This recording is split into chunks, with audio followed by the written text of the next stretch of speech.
사랑하는 형제자매 여러분, 오늘 우리의 삶을 비추는 귀한 말씀을 나누기 전에 잠시 주님의 은혜를 구하는 시간을 갖겠습니다.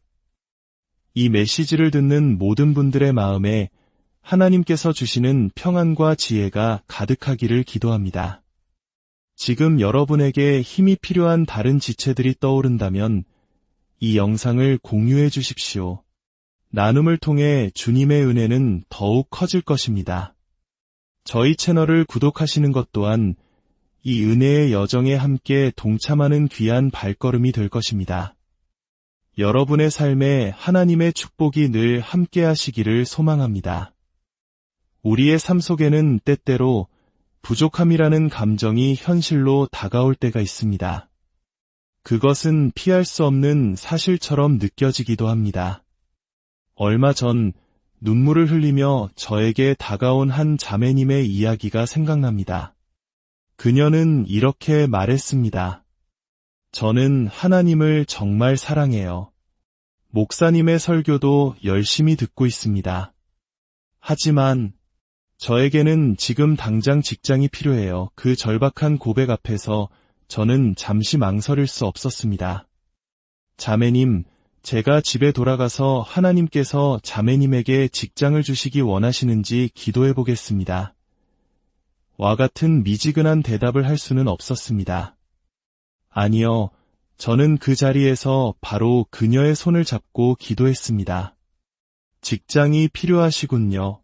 그리고 자매님에게는 모든 것을 주관하시는 하나님이 계십니다.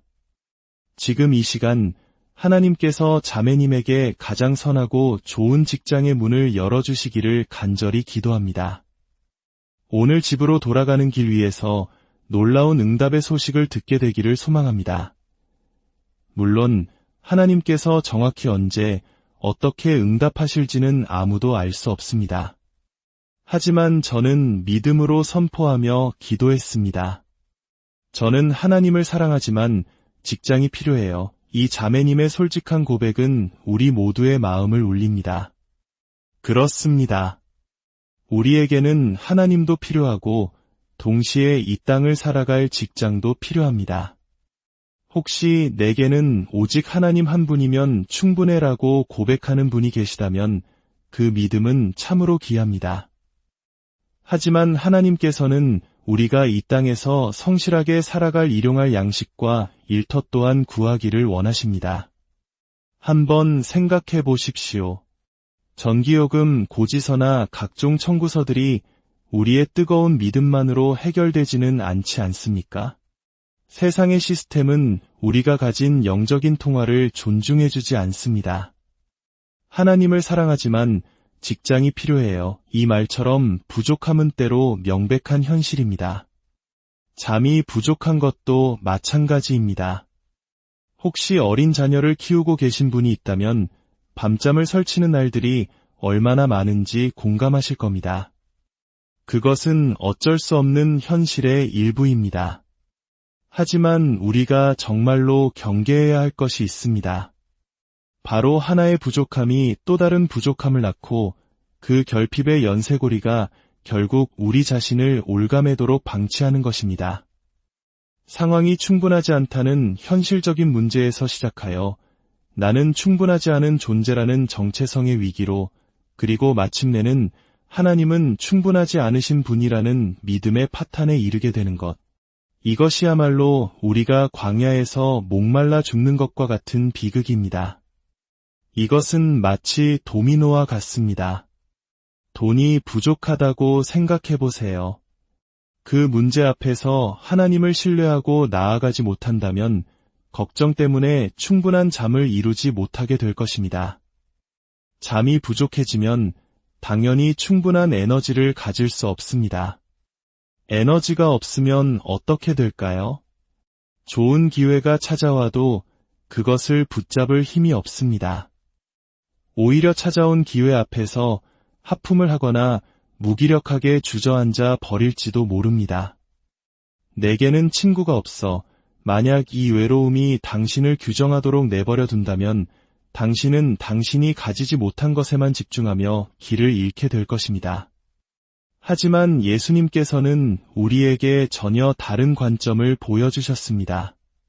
그분은 무리를 보시며 이렇게 말씀하셨습니다. 내가 무리를 불쌍히 여기노라.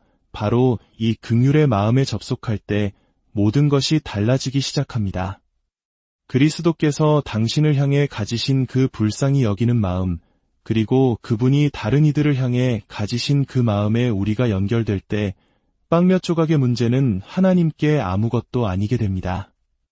오늘 본문 말씀을 묵상하다가 한 가지 흥미로운 사실을 발견했습니다. 38절에 따르면 예수님은 떡 7개로 4,000명을 먹이셨습니다. 그런데 왜 우리는 흔히 예수님께서 5,000명을 먹이신 기적, 즉 오병이어의 기적을 더 익숙하게 기억할까요? 예수님께서 5,000명을 먹이셨다는 이야기를 들어보신 분들이 더 많을 겁니다. 왜 우리는 4,000명을 먹이신 이 사건보다 그 사건을 대표적으로 이야기할까요? 성경은 당시의 관습에 따라 여성과 아이들의 숫자는 세지 않았습니다. 그렇다 하더라도 왜 오늘 본문은 4,000명인데 우리는 5,000명이라는 숫자에 더 익숙한 걸까요? 제가 이 사실을 말씀드리면 아마 깜짝 놀라실 겁니다. 예수님께서 광야에서 무리를 먹이신 기적은 이번이 2번째였기 때문입니다. 이 사실을 알고 나면 우리는 제자들의 행동을 조금 더 깊이 생각해 보게 됩니다. 마태복음 14장에는 이미 5,000명을 떡 5개와 물고기 2마리로 먹이시고도 12바구니가 남았던 엄청난 기적이 기록되어 있습니다. 그리고 불과 얼마 지나지 않아 마태복음 15장에서 오늘 본문이 사건이 일어난 것입니다. 시간적으로 그리 오래되지 않은 일입니다. 자, 이제 한번 계산해 봅시다. 이전에는 떡 5개로 5,000명을 먹였습니다. 그런데 지금은 떡이 7개나 있고 사람은 4,000명으로 더 적습니다. 상황이 훨씬 더 좋아졌습니다. 단순한 산수로만 따져도 이번 일은 훨씬 더 쉬워 보여야 합니다. 최근 인터넷에서 유행하는 소녀들의 계산법이라는 말을 들어보셨나요? 예를 들면 이런 겁니다. 하나를 사면 하나를 공짜로 주는 상품이 있는데 만약 내가 이걸 안 사면 나는 돈을 잃는 거나 마찬가지야. 또는 온라인 쇼핑몰에서 4만 원 이상 사면 배송비가 무료인데 내 장바구니에 38,000원어치가 담겨 있네. 그래서 2만 원짜리 마스카라를 추가로 사서 무료 배송을 받았어. 그럼 나는 돈을 아낀 거고 마스카라는 공짜로 얻은 셈이야. 라는 식의 유쾌한 논리입니다. 물론 이것은 재미로 하는 이야기입니다. 하지만 오늘 저는 유행하는 말보다 훨씬 더 위대하고 우리의 삶을 뒤바꿀 수 있는 계산법에 대해 이야기하고 싶습니다. 바로 하나님의 계산법입니다. 제가 오늘 가르치고 싶은 수업은 바로 이것입니다. 여러분은 하나님의 계산법에 대해 들어보셨습니까?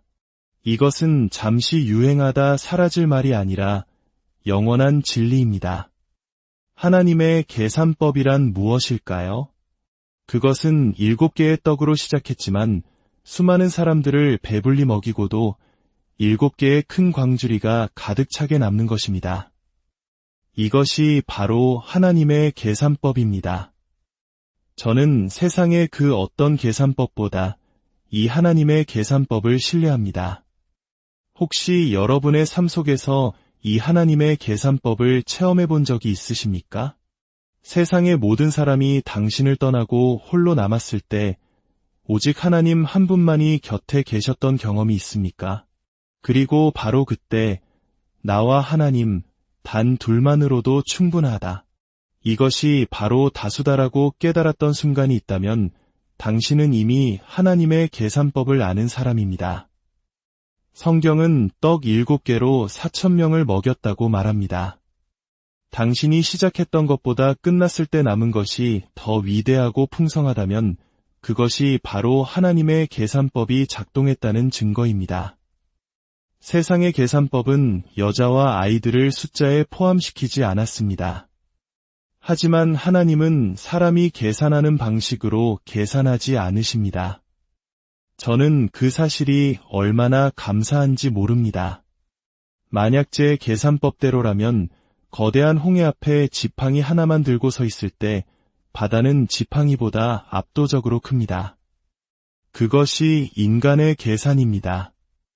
하지만 하나님께서 저를 그 바다 앞에 세우시고 제 삶의 목적에 대해 그분의 말씀을 주셨다면 그때부터는 상황이 역전됩니다. 지팡이가 바다보다 더 위대해지는 기적이 일어납니다. 이것이 하나님의 계산법입니다. 만약 오늘 이 자리에 모세가 있다면 저와 함께 이 강의를 할 것입니다. 작은 조약돌 하나로 3m에 가까운 거인 골리앗을 쓰러뜨렸던 다윗을 불러볼까요? 하나님의 부르심과 기름 부으심을 받은 믿음의 사람 손에 들렸을 때 그 작은 돌멩이는 거대한 거인보다 강해졌습니다. 이것이 하나님의 계산법입니다. 견고한 여리고 성벽 앞에 나팔 하나만 들고 서 있던 여호수아는 어떻습니까? 인간의 계산으로는 불가능한 싸움입니다. 벽과 나팔, 비교 자체가 되지 않습니다. 하지만 당신의 문제보다 더 크신 하나님이 함께 하신다면 이야기는 달라집니다. 나팔 소리 하나가 12피트 두께의 성벽을 무너뜨릴 수 있습니다. 그것이 하나님의 계산법입니다. 인간의 계산법에 갇히게 되면 우리는 늘 이렇게 말하게 됩니다. 그들은 우리보다 커. 그들은 우리보다 강해. 이 문제는 우리가 감당할 수 없어. 하지만 하나님이 당신의 편이심을 알게 될 때 누가 당신을 대적할 수 있겠습니까? 구약 성경에 나오는 선지자 엘리사의 이야기는 우리에게 큰 교훈을 줍니다. 그의 사환이 아침에 나가보고는 겁에 질려 돌아와 외칩니다. 주인이여, 큰일 났습니다. 적군이 우리보다 훨씬 많습니다. 그때 엘리사가 기도합니다. 하나님, 저 아이가 제대로 보지 못하고 있습니다. 어쩌면 지금 하나님께서 누군가를 향해 똑같이 말씀하고 계실지 모릅니다.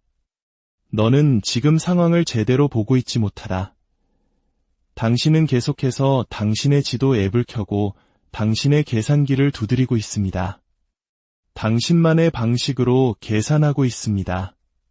하지만 기억하십시오. 하나님께서 인도하시는 곳에 하나님께서 공급하십니다. 하나님께서 주신 지도라면 그 계산법 또한 하나님의 것입니다. 당신이 낯선 곳에 홀로 서 있고 무엇을 어떻게 해야 할지 막막할 때 이것 하나만 기억하십시오. 하나님께서 당신을 그곳에 두셨다면 당신에게 필요한 모든 것 또한 이미 예비하셨습니다. 선지자는 기도했습니다. 여호와여, 원하건대 그의 눈을 열어서 보게 하옵소서. 그러자 그 사환의 눈이 열리고 그들을 둘러싼 적군보다 그들을 지키는 불말과 불병거가 온 산에 가득한 것을 보게 되었습니다. 이것이 바로 하나님의 계산법입니다. 인간의 계산법은 말합니다. 저 하늘엔 고작 사람 손바닥만 한 작은 구름 조각밖에 보이지 않아. 그러나 하나님의 계산법은 선포합니다. 나는 지금 당신의 삶에 쏟아질 풍성한 비의 소리를 듣는다. 하나님의 계산법 수업에 필요한 교재는 단 하나입니다. 아주 간단한 공식입니다. 바로 하나님은 크시다입니다. 이것은 단순한 해시태그가 아니라 살아있는 예언입니다. 내가 지금 겪고 있는 그 어떤 시련도 나를 이 외딴 곳으로 이끄시고 나의 제한된 자원을 이미 알고 계셨던 하나님보다 크지 않다는 선포입니다. 내 아이들과 함께할 시간이 이제 6개월밖에 남지 않았어요. 이건 너무 부족해요. 라고 말할지 모릅니다. 하지만 당신이 그 계산을 하나님께 맡긴다면 하나님은 그 6개월을 통해 당신이 6년 동안 이룰 수 있었던 것보다 더 위대한 일을 이루실 수 있습니다. 이제 인간의 계산법에서 벗어나십시오. 하나님의 계산법 안으로 들어오십시오. 하나님은 이 계절에 저에게 무엇이 필요할지 이미 알고 계셨습니다. 저는 하나님께서 저를 부르신 그 어떤 상황에서도 제 자신이 충분하다고 느껴본 적이 단 한 번도 없습니다. 왜냐하면 충분함이란 감정이 아니라 믿음의 영역이기 때문입니다. 하나님이 더 크시다는 것을 믿는 믿음, 그것이 바로 충분함입니다. 제자들은 예수님과 함께 있었지만 이방인의 땅이라는 낯선 환경에 놓이자 두려워했습니다. 그들은 자신들의 익숙한 영역을 벗어나 있었습니다. 바로 그때 예수님께서 말씀하십니다. 내가 이 사람들을 불쌍히 여기노라. 이 말씀은 우리에게 중요한 진리를 알려줍니다. 하나님은 내가 내 상황을 인지하기 훨씬 이전부터 그 모든 것을 보고 계셨고, 내가 그 필요를 느끼기 훨씬 이전에 이미 내 안에 필요한 모든 것을 예비해 두셨다는 것입니다. 어쩌면 부족함이라는 단어가 당신의 이름처럼 되어버렸을지도 모릅니다. 과거의 실수와 수치심이 당신을 지금 이 자리에 묶어두고 있을지도 모릅니다. 인간의 계산법으로는 우리 모두가 하나님의 영광에 이르지 못하는 죄인입니다. 하지만 하나님의 계산법은 선포합니다. 그분의 은혜가 우리의 그 어떤 죄와 허물보다 더 크다고 말입니다. 오늘 당신이 어떤 문제를 마주하고 있든지 당신의 하나님에 대해 이 한 단어를 영혼에 새기시길 바랍니다. 더 크시다. 만약 제자들이 하나님의 계획이 자신들의 생각보다 더 크다는 것을 진정으로 깨달았다면 그들은 결코 우리가 어디서 이 많은 사람들을 먹일 떡을 구하겠습니까? 라고 묻지 않았을 것입니다. 생명의 떡이신 분 바로 곁에 서 있으면서 떡에 대해 걱정할 필요가 없는 것입니다. 사랑하는 여러분, 지금 당신을 짓누르는 부족함의 문제를 내려놓고 당신의 문제보다 더 크신 하나님을 바라보십시오. 인간의 덧셈과 뺄셈을 멈추고 불가능을 가능하게 하시는 하나님의 곱셈과 나눗셈을 신뢰하십시오. 그분의 계산법 안에서는 당신이 가진 작은 것이 기적의 시작이 될 것입니다. 주님, 오늘 이 말씀을 듣는 모든 심령 위에 함께하여 주시옵소서. 자신의 부족함에 갇혀 절망하는 이들의 눈을 열어 우리를 둘러싼 하나님의 군대를 보게 하시고 우리의 문제보다 크신 하나님을 신뢰하게 하옵소서. 우리의 삶의 모든 계산을 주님께 맡깁니다. 주님의 방법으로 채우시고 주님의 능력으로 일하여 주시옵소서. 예수님의 이름으로